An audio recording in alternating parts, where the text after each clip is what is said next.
Nailing down that first act is super important, especially because this is what any agent or publisher will see first. Not to mention, it also needs to hook any potential reader into your world enough that they want to keep reading. Thankfully, the first act is often the most structured one, and yes, you have important beats to hit. But once you know these beats, starting your book will be a lot easier. Welcome to Back to Basics, but better, where we take classic writing advice and make it actually helpful. I do want to warn you that in most cases, the first act is not really something that you can hit perfectly while you are still writing that first draft. It's just because you haven't written the whole thing yet. A lot of what happens in the beginning does need to be a setup for the end, so a lot of foreshadowing and mirroring. So don't think you need to get this completely right and locked in the first time that you ever write this project. It's a really good way to structure your outline, but don't get too tight to it because it is something that you are likely going to redraft completely when you get to a later stage of writing. Statistically, the first act is the thing that gets rewritten the most. And when I say statistically, I only really mean that from my own experience working with other authors. Most of my feedback usually concentrates on that first act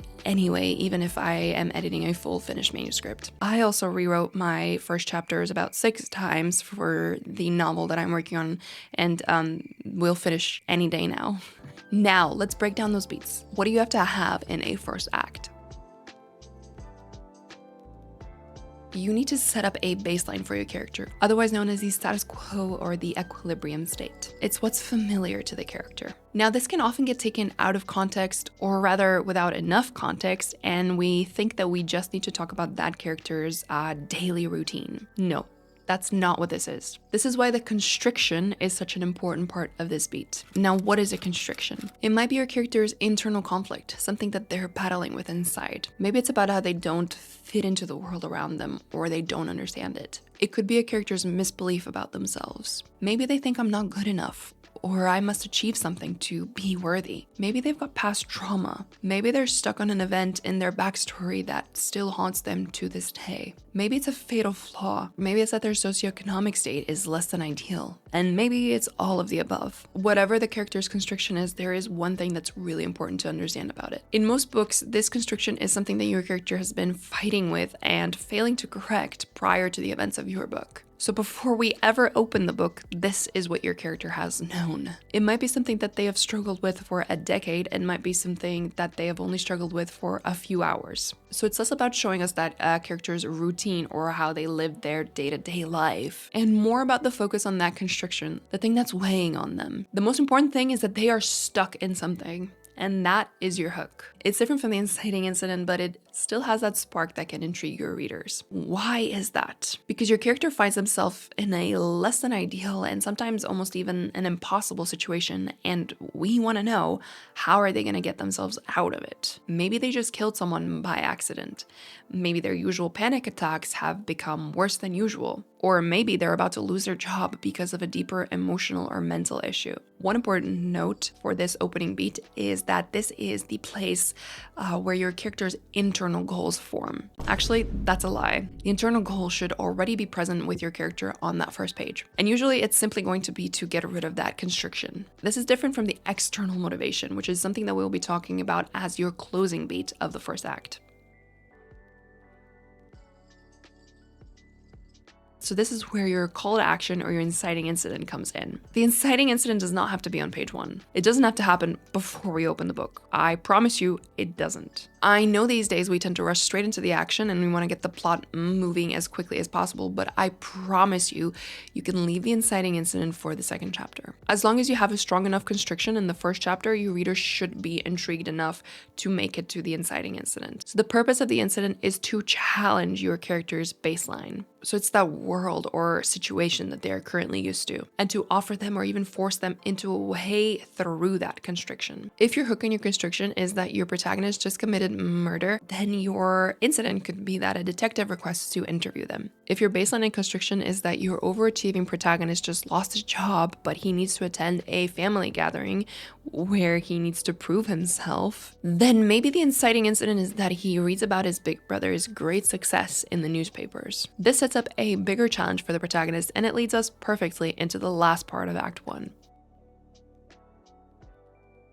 This is the moment in your book where your protagonist has to make a decision and take some kind of action towards what they want. This is where a plan forms and where we solidify that external motivation for our protagonist. You can think of the inciting incident as a prompt or as a challenge for your protagonist. And then the last beat of the first act is your protagonist's response to that challenge. And it doesn't always have to be immediate. Just because your protagonist had a call to action doesn't mean that the external motivation just immediately forms or that they have to jump into action straight away. You can add a sense of hesitation here. And if they do happen to need more convincing, then we can tug at their misbelief or that constriction that we set up at the beginning. We basically just want to make it personal for them. So if we take our example with the man who just lost his job but has this incessant need to prove himself, then we can slightly rearrange the beats to match this structure. We can make him actually refuse the call to action at first just to emphasize that misbelief. So our first beat becomes that he has lost his job, and this is our hook. The second beat could be that he feels inadequate compared to his big brother, and this is our constriction. The third beat, or our new inciting incident, is that he is invited to the family holiday gathering. And the next beat is going to be his outright refusal of that call to action. So that means that we need to make it personal for him. And the next beat becomes that he reads about his brother's success in the newspapers. And now he can actually take action.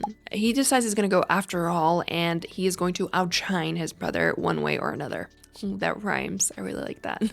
So just adding that little bit of reluctance and slightly rearranging your first act beats lets us get to know your protagonists a lot deeper than we would have if they had just straight up accepted it. It's a really great opportunity to look at what makes your protagonist tick and what gets under their skin. So to summarize this and make it very simple, we start the first act with the internal motivation, which is the truth of what your character actually needs to work on. It's that deep personal stuff. We challenge their baseline with an inciting incident, and then they have a chance to respond to it. Their response is the formation of the external motivation, which most times is just a distraction or a deflection from what your protagonist really needs to learn internally. Does that make Act 1 feel a little bit more manageable? Do you have a good idea on how you can arrange your project into these beats, or do they already kind of fit? Are you changing or bending any of these narrative beats? I would love to know how you're handling your first act. And as ever, if you have any other advice for people watching, you can drop it in the comments. Now, if you want to get started with planning a brand new project or you want to replan your old one, you can pick up my free novel plan. It's a workbook that takes you through setting up a quick start for your project so that you can stop wasting your time and get writing ASAP. There is a link to grab this in my description box. But until next time, trust your heart and the words will come.